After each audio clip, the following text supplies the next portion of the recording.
Hello, everyone, and welcome to a brand new series on the Subtext YouTube channel, a series that I'm calling Subtext Basics. Now, this series is for all of you who come to Subtext and you get really excited about using the narrative structure along with the artificial intelligence to write your stories. But then once you start to look at it, it seems way overly complex and seems like something that you'll never understand. And I always get asked questions. Is there a place where I can start to learn these different concepts and then apply them to my story? So that's what this series is going to be all about. And I'll just step you through it and teach you what I know about narrative structure and how you can use that to write compelling and meaningful stories. So let's get going. All right. In this first episode, I want to talk about the problem with the hero's journey, because that's what most people know when they learn about story structure and they think, oh, every story is the same. It's all about this heroic journey. And whatever class they go to, whatever college they go to, this is what they're taught. Maybe the circle goes the other direction. The basic idea is they get this call to adventure and then they go into a special world. They meet the abyss and then they come back and they return. All right. So what's the problem with this? The biggest problem is that this is a blended view of story structure, meaning it's hiding a whole bunch of stuff in here. And it's primarily coming from the audience's point of view. So this was made up, well, this was discovered by Joseph Campbell. This was made popular by Joseph Campbell with The Hero with a Thousand Faces. And then in the 80s, in the 90s, everybody got super excited about it and they thought, oh, this is what every story is supposed to be. And so they followed this. Well, the problem is, like I said, it's from an audience point of view. Anything like Hero's Journey, Save the Cat, Sequence Method, whatever sort of story structure that you've been taught in the past, it's always coming from an audience point of view, as if they went in, they experienced all these stories, and then they said, oh, this is what structure is. The difference with subtext is that it's coming from the author's point of view, which means it's primarily objective. So all those other things that you've been taught are subjective.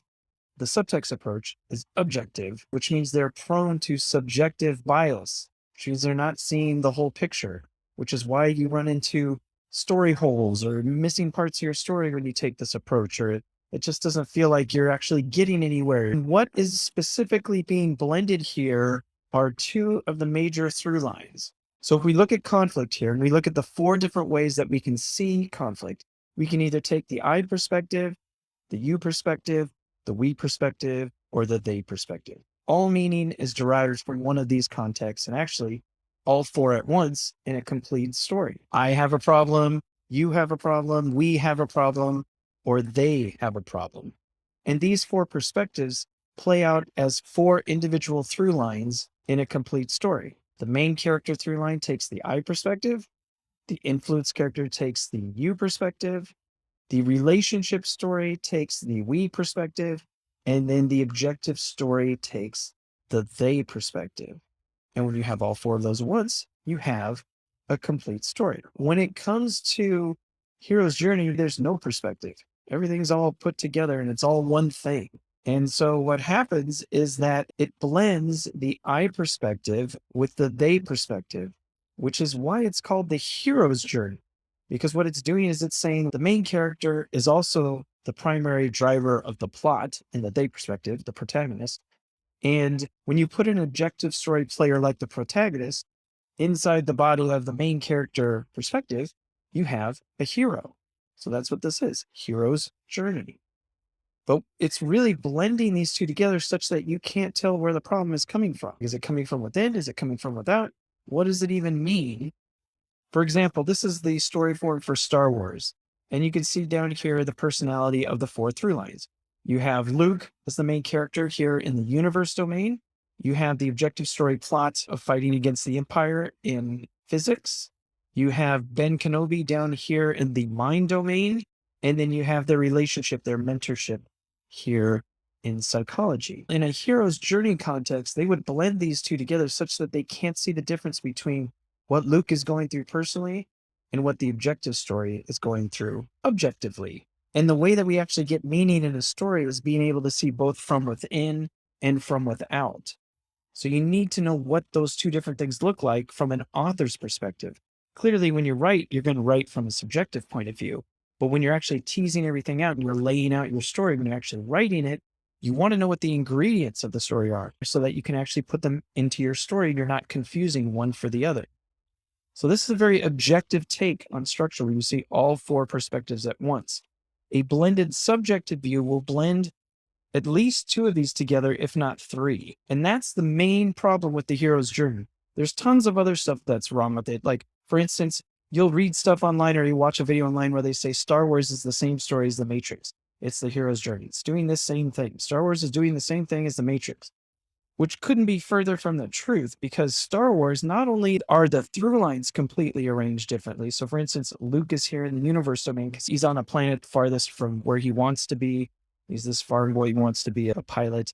Meanwhile, the objective story is all about the back and forth fighting. Not only are the through lines different here for the Matrix, where you have the objective story plot in universe, where everybody's tied into this Matrix and they can't escape the Matrix. They need to get out. They're not really sure what's going on.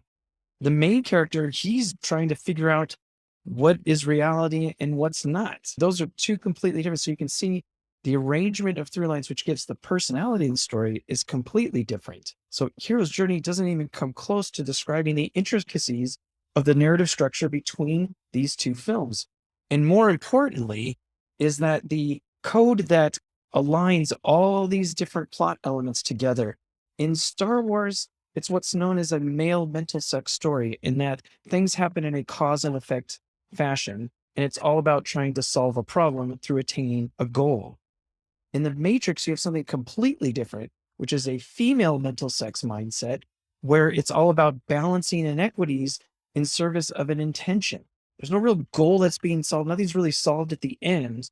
It's actually setting up a new direction, which is why when he gets on the phone, he says, hey, I'm not really sure what's going to happen. He's not getting a medal like at the end of Star Wars, which would be a male mental sex goal-oriented narrative structure. He gets on the phone. He says, hey, I'm not sure what's going to happen. I believe in myself a little bit more, but I'm going to tell everybody what's really going on here. And then he leaves. So there's not like a big trophy ceremony, which further cements the fact that these two films couldn't be more different. So hopefully this gives you a good primer on why something like The Hero's Journey is insufficient for really getting to the deep thematic narrative structure of a complete story. And if you'd like to read more about this, I have a great article, Writing Complete Stories, which will tell you more about how these four through lines work in a complete story. Otherwise, you can always ask me questions down in the comments below. Thank you for watching, and see you next time.